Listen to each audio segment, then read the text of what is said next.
బుద్ధిలో నిజాయితీగా ఉంటావా? నేను కొట్టద్దు బాబు, వయసు వాడిని. జాతకంలో ప్రాబ్లం ఉందని చెప్పడానికి మా నాన్న ఎంత ఇచ్చాడు? చెప్పేయండి, లేకపోతే తనులదంటారు. ఇచ్చారు.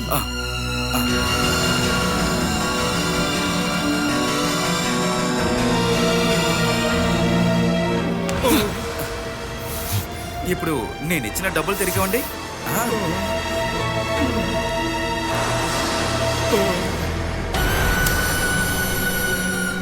ఇది ఇంత దూరం వచ్చినందుకు ఖర్చులకు మాత్రం డబ్బులు. ఇవాటితో ఈ పనులన్నీ ఆపేయాలి. ఆపలేదో నెక్స్ట్ దెబ్బలు నా దగ్గర నుండే. వెళ్ళు.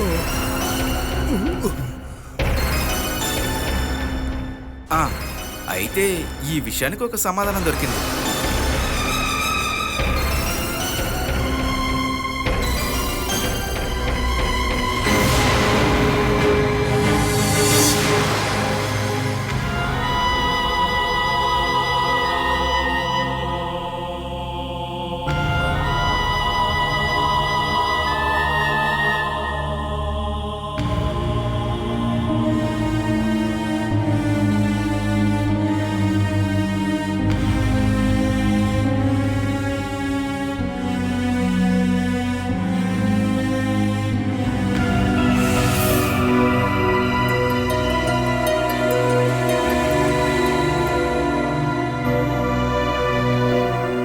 ఇదిగోండి మేడం. ఉదయం వెళ్తే రాత్రి ఇష్టం వచ్చిన టైంకి వస్తున్నారు. నాకున్న పెద్ద అనుమానం సార్ని ఎగిరేసుకు వెళ్ళిపోదామనే తన ఉద్దేశం అనుకుంటా.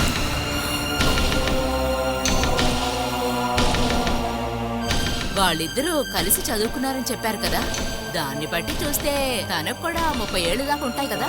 ఇంకా తన్నెవరు పెళ్లి చేసుకుంటారు? ఒకవేళ వచ్చినా కూడా రెండో పెళ్ళో లేక ముసలోడో వస్తారు. అందులో సార్ చూడటానికి అందంగా కూడా ఉన్నారు. ఒక వల వేసి చూద్దామని అనుకుని ఉంటుంది.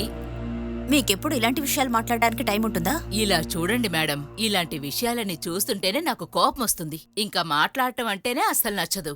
ఒకరి తప్పు తీసుకువెళ్లి ఇంకొకరి దగ్గర చెప్పటం అనేది నాకు అస్సలు నచ్చని విషయం తెలుసా.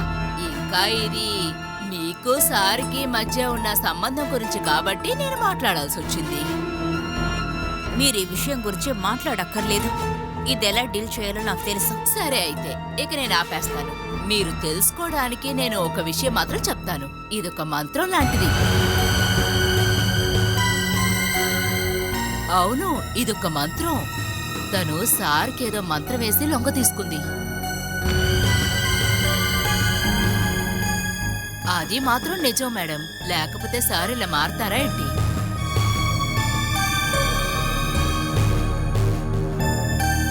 మీరు అంటే చాలు, నేనొక పరిష్కారం చెప్తాను.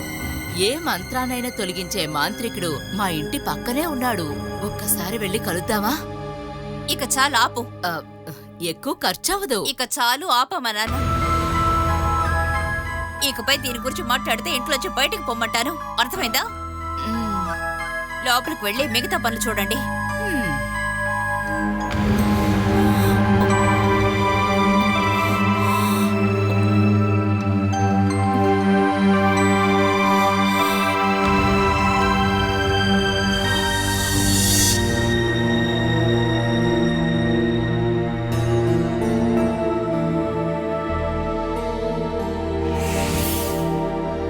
ఇదిగోండి.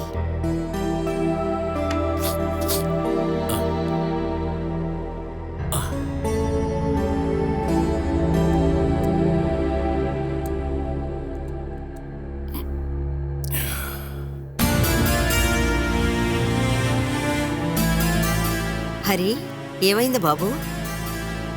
నేను దివ్యని పెళ్లి చేసుకుందాం అనుకుంటున్నాను. ఈ పెళ్లి చేసుకోవడానికి నేను ఒప్పుకోను. నీకు ప్రాణహాని అన్నప్పుడు ఈ పెళ్లి జరగకూడదు.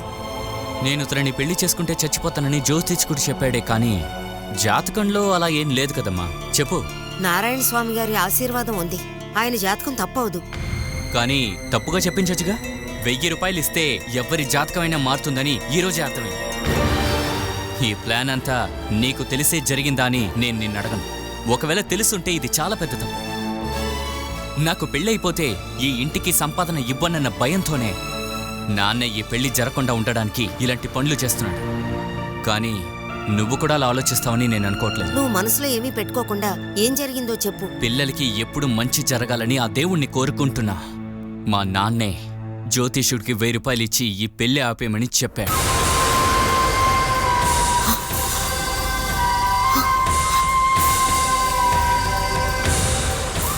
మన ఊళ్ళో చాలా పెళ్లిళ్ళు ఆగిపోయి అది నేను విన్నా. కానీ సొంత కొడుకు పెళ్లిని ఆపడానికి తెగించిన నాన్నని ఈరోజే చూస్తున్నా.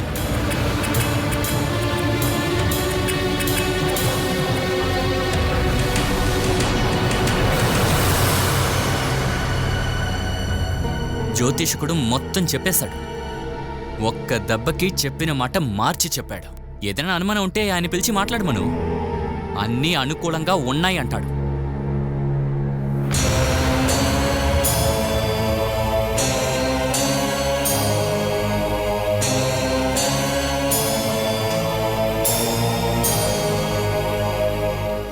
ఇక ఈ పెళ్ళి ఆపడానికి మీరు శ్రమ పడద్దు.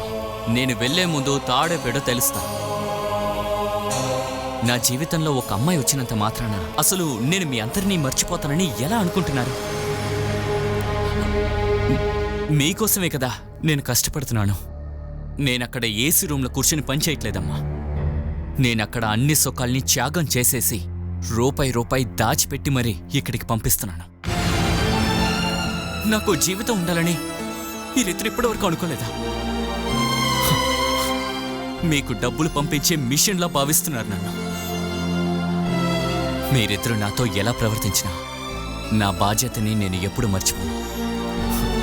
మీరు ఉన్న నాలో కంటికి రెప్పలా కాపాడుకుంటాను.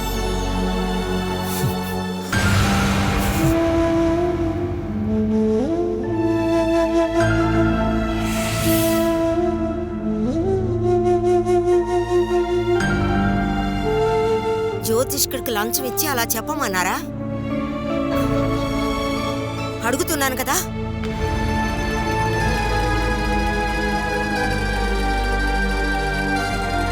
ఛీ!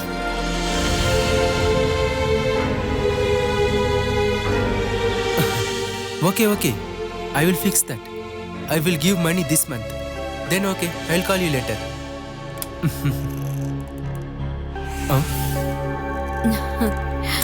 సార్ మీరు చెప్పినట్టే ఆర్డర్ కన్వర్ట్ చేశాను. Very good. డ్రెస్ క్లాత్ అన్ని కలిపి వాళ్ళ కంపెనీ నుండి 50 లక్షల రూపాయల పర్చేస్ ఉంది. 1 సంవత్సరానికి 70 లక్షల రూపాయల ప్రోడక్ట్ మనం వాళ్ళకి ఎక్స్పోర్ట్ చేస్తున్నాం. 30 లక్షలకి 40 లక్షలకి మధ్యలో ఉన్న ఒక అమౌంట్ పర్చేస్ గ్రూప్లో వాళ్ళకి ఇచ్చినట్టుగా అకౌంట్స్లో ఉండాలి. ఆ డబ్బుల్ని నేను ఇచ్చిన అకౌంట్ నంబర్కి ట్రాన్స్ఫర్ చేయాలి. అది అకౌంట్ సెక్షన్లో ఉన్న అఖిలనే నిర్ణయించాలి. ఇంకా ఈ బిజినెస్లో వేరే ఎవరొద్దు. ఈ చిన్న మిస్టేక్ని చేయించడానికే నేను మీకు 5 లక్షలు ఆఫర్ చేశాను. ఏదైనా సమస్య ఎవరికైనా తెలిసిపోతేను? ఇప్పుడు ఇన్ఛార్జ్ నేనేగా. ఆ అకౌంట్లో ప్రాబ్లం ఉందని ఇప్పుడే వాళ్ళని చెప్పించాలి. అఖిల ఇప్పుడు చాలా రోజులుగా లీవ్లో ఉంటుంది. తనకి పనిలోకి రాకూడదని మీరే చెప్పాలి. అలా పనికి సరిగ్గా రాకుండా శ్రద్ధ చూపించిన ఒక మనిషే మనకి ఇప్పుడు కావాలి. చమేలికి చిన్న అనుమానం వచ్చినా పట్టించడానికి ఒక ఎర్ర కావాలిగా. మేడం వస్తున్నారు.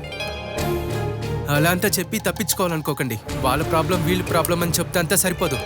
అది ఏంటనేది సరిగ్గా కనిపెట్టడానికే సూపర్వైజర్ అనే నిన్ను అపాయింట్ చేశారు. లాస్ట్ 2 నెలల సేల్ ఒక పర్చేస్ది ఫుల్ డీటెయిల్స్ నాకు ఇప్పుడు కావాలి. దానికి అకౌంట్ సెక్షన్ లో అఖిల లీవ్ లో ఉన్నారు. ఇదంతా ఎక్స్క్యూజే కాదు. ఏంటి ప్రతిభావా? ఓ చెమిలి, సారీ. నేను ఈ కంపెనీలో కొన్ని అకౌంట్స్ లో మిస్టేక్స్ అది సునీతతో అడుగుతా ఉన్నాను. Okay, carry on. నేను చెప్పినట్టు చేయాలి.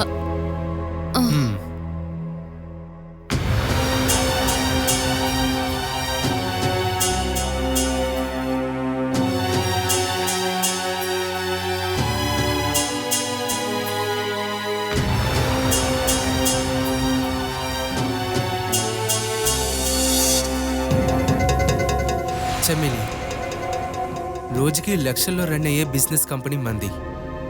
ఇక్కడ చాలా జాగ్రత్తగా ఉండాల్సిన అకౌంట్ సెక్షన్ చాలా వీక్గా ఉంది. నేను ఊరికే రఫ్గా చూసినందుకే పెద్ద మిస్టేక్స్ ఉన్నట్టుగా తెలుస్తుంది.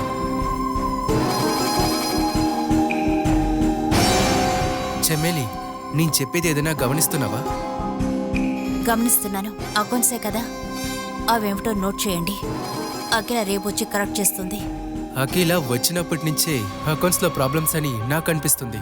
లేదు, అన్ని అఖిల విషయాలు కరెక్ట్ గానే చేస్తుంది. తను బాధ్యత గల అమ్మాయి. ఉద్యోగంలో బాధ్యతగా ఉండే అమ్మాయే అప్పుడప్పుడు ఇలా లీవ్ వేస్తుందా?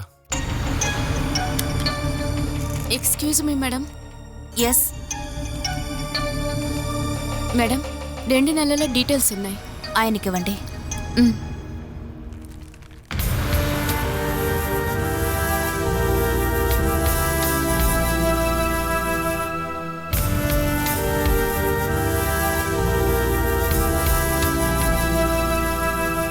మీరు వెళ్ళొచ్చు.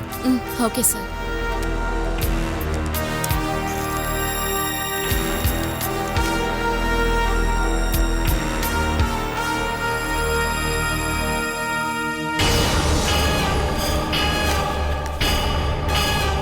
నేను చెప్పానుగా మిస్టేక్స్ ఉన్నాయి. అఖిలాని పిలిపించి త్వరగా క్లియర్ చేయమను. నాతో చెప్పే తను లీవ్ తీసుకుంది. తన ఇంట్లో తనకు చాలా ప్రాబ్లమ్స్ ఉన్నాయి. అలా ప్రాబ్లమ్స్ ఉన్న వాళ్ళని వేరే ఏదైనా సెక్షన్లో వేసి ఉండాలి. అది వదిలేసి అకౌంట్స్ సెక్షన్లో పెట్టుకోకూడదు. ప్రతిభావ, మనం ఆలోచించి నిర్ణయం తీసుకుందాం. ఇప్పుడు ఇదంతా చెప్తే నాకు అర్థం అవ్వదు. నీకేంటి ఒంట్లో బాలేదా? హాస్పిటల్కి వెళ్ళాలా? నేను కాసేపు రెస్ట్ తీసుకుంటాను. ఓకే, ఇక నేను ఇబ్బంది పెట్టను. ఎలాగైనా నేను ఈ ఫుల్ అకౌంట్స్ చెక్ చేస్తాను. దాని తర్వాత మనం మాట్లాడదాం. సరే.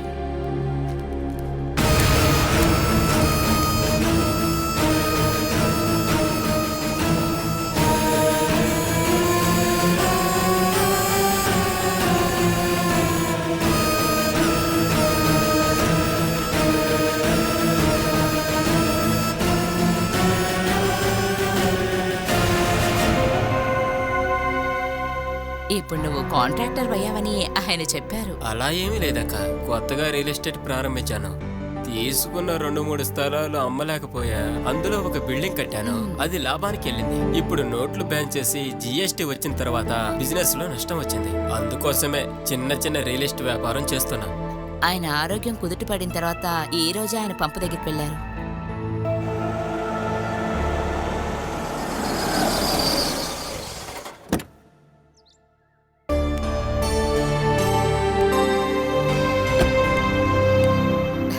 ఆయనే వచ్చేశారు.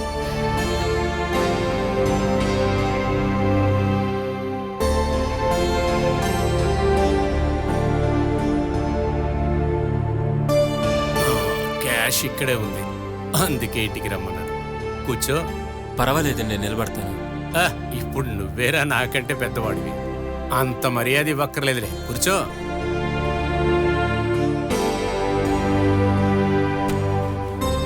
ఇది ఆ స్థలం యొక్క డాక్యుమెంట్ కాపీ. పుష్పలత తన కొడుకు దాస్ పేరులో ఇష్టపూర్వకంగా రాసిన డాక్యుమెంట్ ఉంది. చాలా మంది చూసి వచ్చిన స్థలం మీరు కాబట్టే దాన్ని నేను మీకిస్తున్నాను. ఎక్కువగా పబ్లిసిటీ చేయకూడదని చెప్పింది కూడా అందుకోసం. ఆ స్థలం పైన SBIలో 25 లక్షలు అప్పు ఉంది.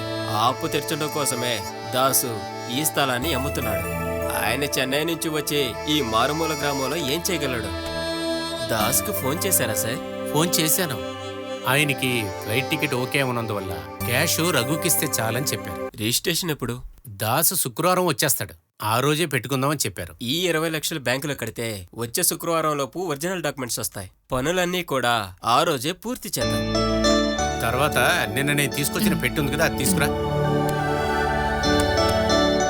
ఆవిడ ఇష్టపడి రాసిచ్చిన ఆస్తికి రిజిస్ట్రేషన్ డాక్యుమెంట్స్ ఉంటాయి కదా.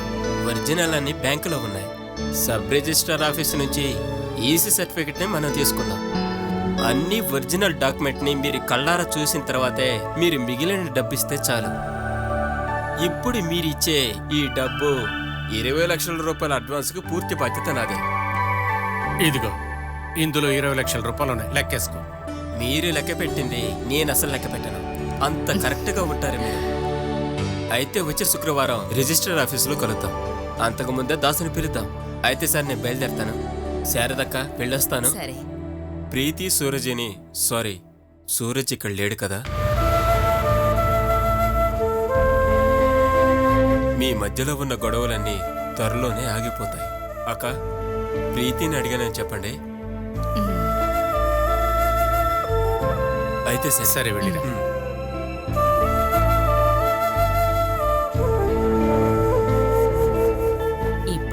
వీడికి ఆ పాత మర్యాద గౌరవాలున్నాయి కదండి.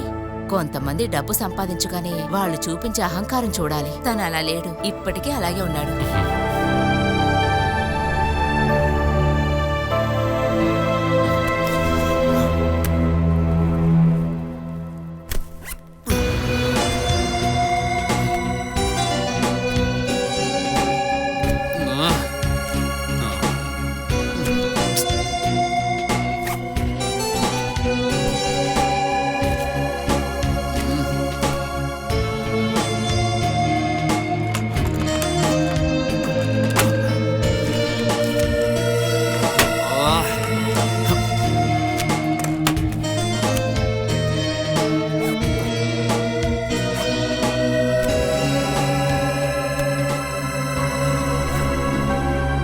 కనీసం 100 రూపాయలు కూడా ఇంట్లో లేదేంటే?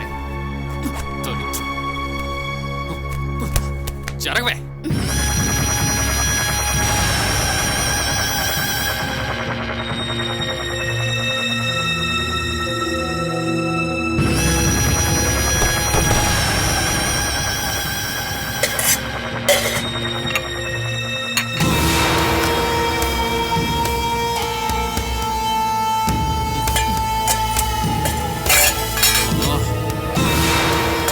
కిచెన్లో నేను డబ్బు దాచలేదు. ఏమే? ఇక్కడ తినడానికి తాగడానికి ఏం లేదు, మరి మనుషులు ఎలా బతుకుతారే? అది నేను మిమ్మల్ని అడగాల్సిన ప్రశ్న. నువ్వు ఇంట్లోనే కూర్చుని ఉంటే ఈ ఖర్చులంతా ఎవరు చూసుకుంటారే? మీరు ఉద్యోగానికి వెళ్ళేటప్పుడు ఇటువంటి ప్రాబ్లం ఏం లేదుగా. ఇక ఇంటి ఖర్చులు మీరు చూడండి. నేను అడుగుతాను ఇవ్వడానికని ఎవరైనా ఉద్యోగం పెట్టుకున్నారా? దానికి టైం పడుతుంది. నేను ఉద్యోగానికి వెళ్ళడం ఇష్టం లేదని మీరేగా అన్నారు. భార్య జీతం డబ్బుతో నేనెందుకు బతకాలి అన్నారుగా. అంత సిగ్గుగా ఉన్నప్పుడు మీరు డబ్బు తీసుకురండి. ఏమే? ఎగతాళి చేస్తున్నావా?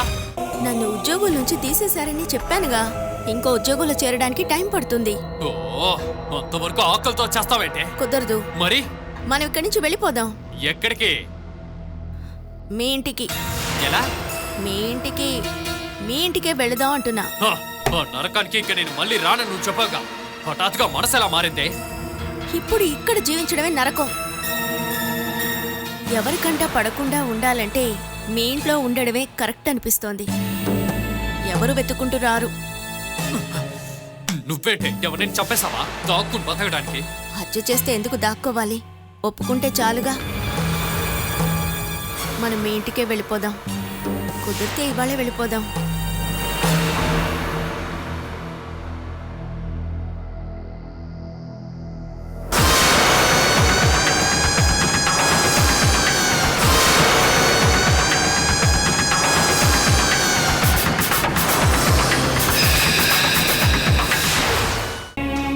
ఇంటికి అవసరమైన ఏ సామాన్లైనా నువ్వు తీసుకోవచ్చు.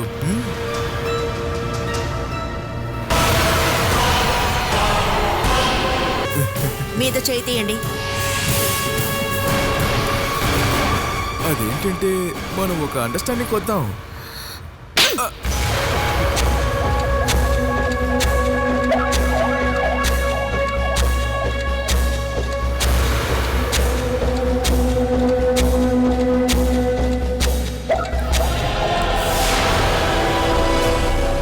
ఇంటి రెంటు, ఇక భర్తకి ఖర్చులు, ఇవన్నీ ఖచ్చితంగా నువ్వు తట్టుకోలేవు. ఎలా చూసినా నాలాంటి ఒక మనిషి హెల్ప్ నీకు కావాలి. ఇలాంటి ఒక అడ్జస్ట్మెంట్ ఇక్కడున్న ఎవరికి తెలియదు. వేణు లేని టైంలో మాత్రమే నేను వస్తాను.